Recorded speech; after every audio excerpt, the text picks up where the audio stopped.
The applause for my sister's big promotion was still filling the room when her voice suddenly cut through it. "You're fired." For a moment, no one moved. "Security will escort you out," she added calmly. I hadn't even lifted my glass for the toast yet. The entire ballroom seemed to freeze. Chairs stopped mid-turn. The lights reflected off crystal glasses, shaking slightly. Hundreds of eyes turned toward me at once, like a spotlight I never asked for. No one said anything. Not my parents. Not my brother. No one. I didn't beg. I didn't argue. I simply removed the guest badge from around my neck, placed it next to my untouched drink, and walked toward the exit. The silence followed me all the way to the doors. They thought that was the end of it. It wasn't. That moment was just the beginning. I was 19 the first time I truly understood how power worked in my family. It wasn't loud or obvious. It moved quietly, carelessly, and always in someone else's favor. Back then, we worked out of a warehouse in North Kansas City. It was cold, dull, and filled with metal shelves and concrete floors. The fluorescent lights buzzed constantly, flickering just enough to make your eyes hurt. One day, my father handed me a contract. It promised a salary most people my age could only dream of. "Take it," he said, already turning his attention to something else. Behind him, my sister Vanessa stood smiling, spinning a set of office keys in her hand like she had already earned everything. She was 21, confident, outgoing, always chosen for photos, always the face people saw. I looked down at the contract, then back up. "I want equity instead," I said. My father didn't even look at me. "Take the salary, Cheryl. It's stable." But I didn't care about stability. I cared about ownership. So I slid a simple agreement I had written myself across the table. It was just a thin sheet of paper, nothing impressive compared to his official document. He sighed, grabbed a pen, and signed it without reading. The TV in the corner was playing a football game. The moment his team got close to scoring, he lost interest in everything else. His signature shook slightly as the crowd on screen cheered. Vanessa leaned closer to me and whispered, just loud enough, "You always make things complicated." I said nothing, but for the first time, I felt something shift. A quiet path forming, one that was mine alone. A year later, the business had grown. More workers. More noise. More money. When bonuses were handed out, Vanessa received a thick envelope. You could hear it hit the table. Mine? Just a single sheet of paper. Equity instead, I reminded him. He signed again without hesitation. By then, our younger brother Aiden had joined too. He moved through the company with confidence, even when he made mistakes, because he knew his position was guaranteed. When he lost important reports, I was told to fix it. When Vanessa missed client calls, she was under pressure. I learned something early. My mistakes became responsibilities. Their mistakes became excuses. Everything changed one evening in 2013. We were in the living room. Vanessa was about to sign a major partnership deal. It looked impressive, but I had checked the numbers. It was a disaster waiting to happen. Her pen hovered over the paper, ready to sign. Board members were watching through a video call. She smiled like everything was perfect. My father muted the call and asked casually, without even turning away from the TV, "Is this good or not?" Instead of arguing, I slipped a single page into the folder. An amendment I had spent weeks preparing. A protection clause. "Sign this too," I said. He didn't read it. He never did. His team had just scored again. He signed while watching the replay.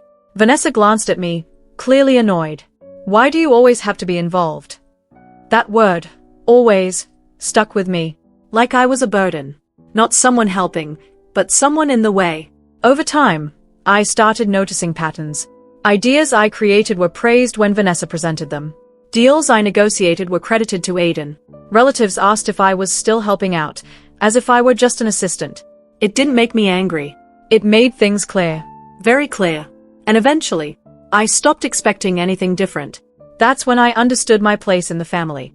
3 hours before the gala, I arrived early. Staff were still setting up, adjusting tables, polishing silverware, testing lights for my sister's big moment. I checked the guest list.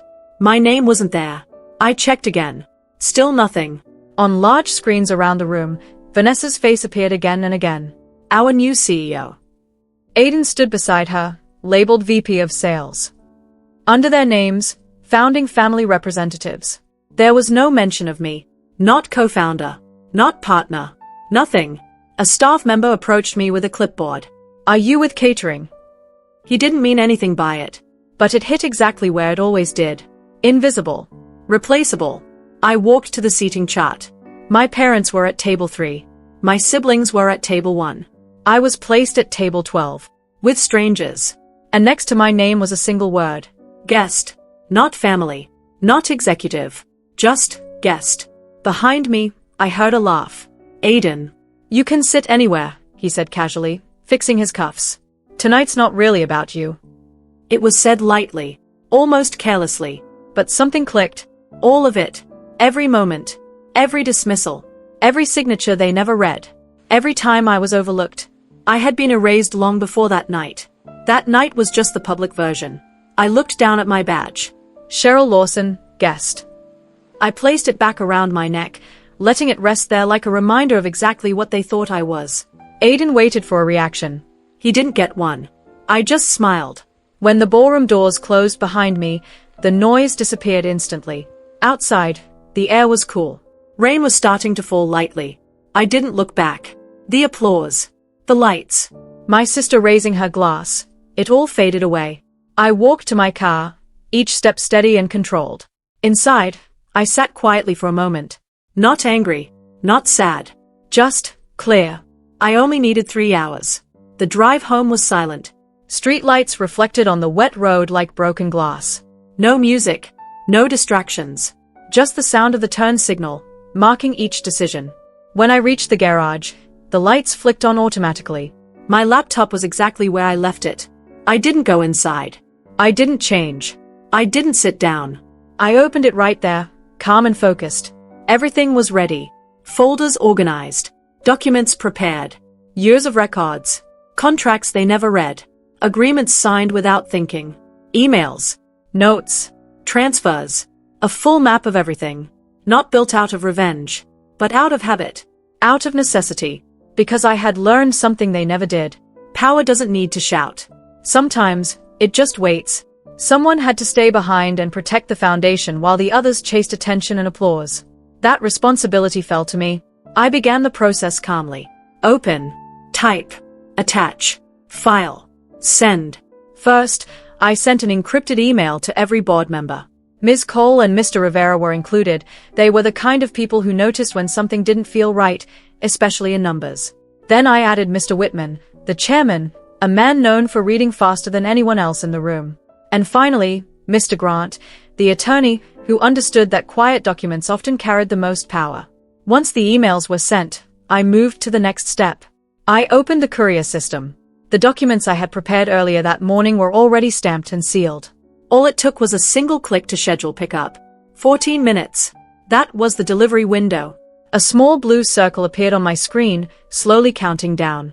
I watched it for a moment, then refreshed the voting system, the same system I had designed years ago while fixing the company's failing recovery software. It was simple, clean, and impossible to manipulate. At the top of the screen, my ownership percentage sat quietly. It had never been advertised, never discussed openly, but it was there, unchanged and powerful. Time moved forward without any ceremony. Another hour passed.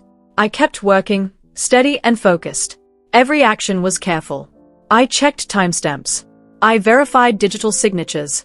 I confirmed that a specific clause, one I had added long ago after a near-disastrous deal Vanessa almost signed, was still in place. That clause was hidden deep inside the company bylaws, Section 14C. It was designed to activate under one condition, only one. If a non-equity executive tried to remove a majority shareholder without full board approval, control of the company would immediately return to that shareholder.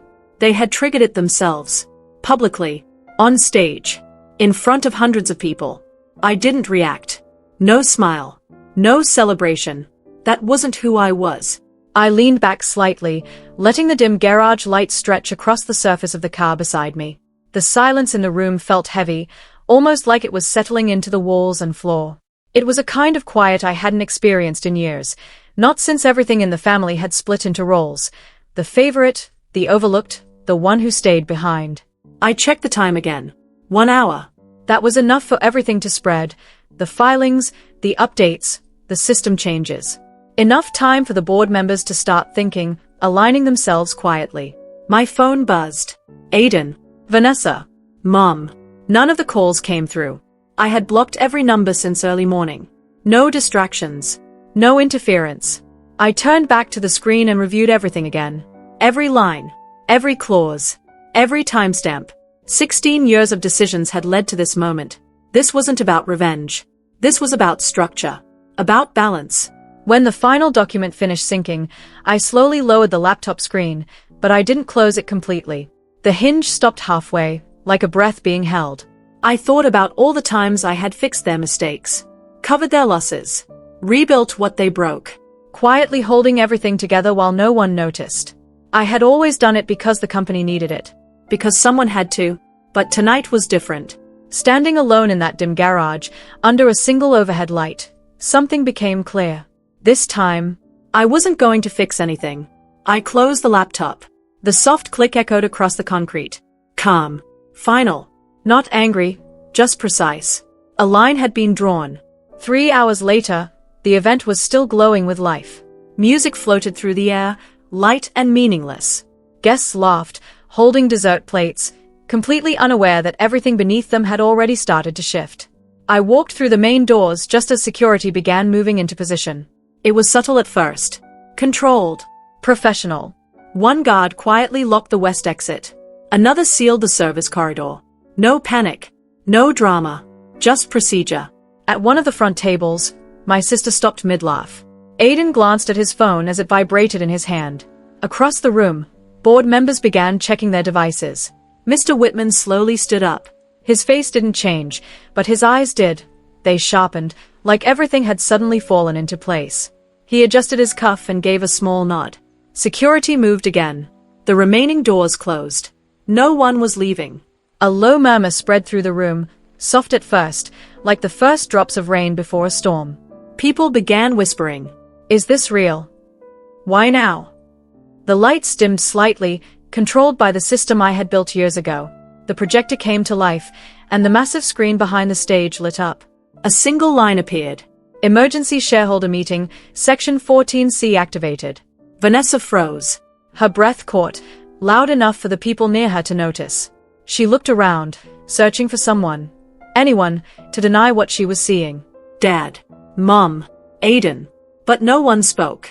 Everyone was staring at their phones, reading the same documents that had been filed earlier that morning. I walked down the center aisle. No guards. No announcements. No theatrics. Just silence opening around me with every step. At the podium, I placed my laptop down and opened it. The voting system expanded onto the massive screen behind me, its bright white interface cutting through the dim golden light of the room. I looked out at the crowd. Good evening, I said calmly. My voice carried clearly through the microphone. Under Section 14C, control returns to the majority shareholder. I paused briefly. A motion has been filed. He stepped up beside me, his hands calmly folded together. Then he spoke clearly, asking to bring back the motion to reappoint Vanessa Lawson as CEO and Aiden Lawson as Vice President of Sales. Do I have a second? He asked. Yes. Second. Then another voice followed. And another. Ms. Cole spoke. Mr. Rivera spoke. 3 more people joined in. Their voices were steady and confident, without even a hint of doubt. They had trusted the numbers for years, long before this night, and now that trust was showing. The voting began. On the screen, green meant yes, and red meant no. The first result appeared almost instantly, 58%. Then it climbed. 61%. 65%. 67%. People in the room leaned forward, watching closely as the numbers changed in real time. It felt like something important was unfolding right in front of them. Every shareholder's vote quietly added to the total, even though no one made a sound. At 69%, Vanessa suddenly stepped forward. Stop this, she said sharply. You can't do this tonight. This is my ceremony. Mr. Whitman didn't even look at her. This is a legal meeting, Miss Lawson, he replied calmly. Please step back. Aiden tried to interrupt. Cheryl, come on. This is family. This is structure, Mr. Grant said from across the room, holding up his phone. And it's legally binding. The number changed again. 71%. The bar on the screen turned fully green. A deep silence spread across the room, like a slow wave. Someone accidentally dropped a spoon. A glass of champagne tilted, but didn't fall. Even the string quartet stopped playing mid-note, their bows frozen in the air. Mr. Whitman spoke again. The motion passes, effective immediately. Vanessa stared at the screen, as if she could somehow force it to change. This is a mistake, she said. You blindsided us. I didn't answer. Instead, I moved to the next slide. It showed the signed addendum that confirmed the transition. Everything was already prepared. Every clause was clear and factual. There was no emotion in it, just the truth. A quiet gasp came from the center of the room. Then another. Aiden's phone slipped from his hand and hit the floor with a dull sound. My parents stood still, completely frozen. My mother's fingers trembled near her necklace. My father blinked slowly, as if he was seeing everything for the first time. Not the paperwork, but the consequences of every document he had signed without reading. The projector continued to glow steadily. The screen didn't change. It didn't need to. The decision had already been made. 4 months later, everything felt different the moment I walked into the building. It wasn't louder. It wasn't busier. It was just balanced. There was a sense of calm, like everything was finally working the way it should. No one was pulling things apart for attention anymore. No chaos pretending to be leadership. Morning sunlight came through the eastern windows, stretching across the lobby floor in a clean, straight line. It softened the sharp edges of the metal without hiding them. Everything felt precise and steady. My office was at the end of the hall, where an old storage room used to be. The nameplate on the door was simple, brushed steel, nothing fancy. Just my name and my title, the one that had been made official by the vote. I ran my finger across it once, feeling the cool surface, then opened the door. Inside, it was quiet. Not completely silent, just the kind of quiet that felt right. The soft hum of the air system, the faint sound of someone typing somewhere down the hall. Papers were neatly stacked the way I preferred. My computer screen slowly shifted through soft, muted colors. This was how a company should feel. Calm. Organized. Steady. No oversized egos filling the space. No unnecessary drama. No one turning serious meetings into performances. I placed my bag down and opened the blinds wider. Outside, the city moved as it always did. Cars flowed through traffic. People walked quickly, bracing against the wind. Life continued, unchanged. And for the first time in years, I felt the same way. After the vote, things changed for everyone. Vanessa put her lake house up for sale. The photos spread online, perfectly staged, with polished counters and decorative fruit bowls, trying too hard to make the place look lived in. Aiden started looking for a new job, but his non-compete agreement stopped him from going far. My parents moved to Florida soon after, choosing a quieter life and avoiding questions they couldn't answer. Eventually, they all tried to reach out. A text message. A voicemail. An old email forwarded again. Apologies. Explanations. Attempts to rewrite the past. But I had already set my boundaries long ago. None of their messages reached me. And none of them needed to. Some endings don't come with loud arguments or dramatic goodbyes. Sometimes, an ending is simply this. A quiet room, finally at peace. And completely yours. Some people think power belongs to the person speaking the loudest in the room. They are wrong. Real power exists in the details people ignore. In documents no one reads. In signatures made too quickly. In systems people underestimate. My family learned that the hard way. And I learned something even simpler. Silence isn't weakness. It's direction.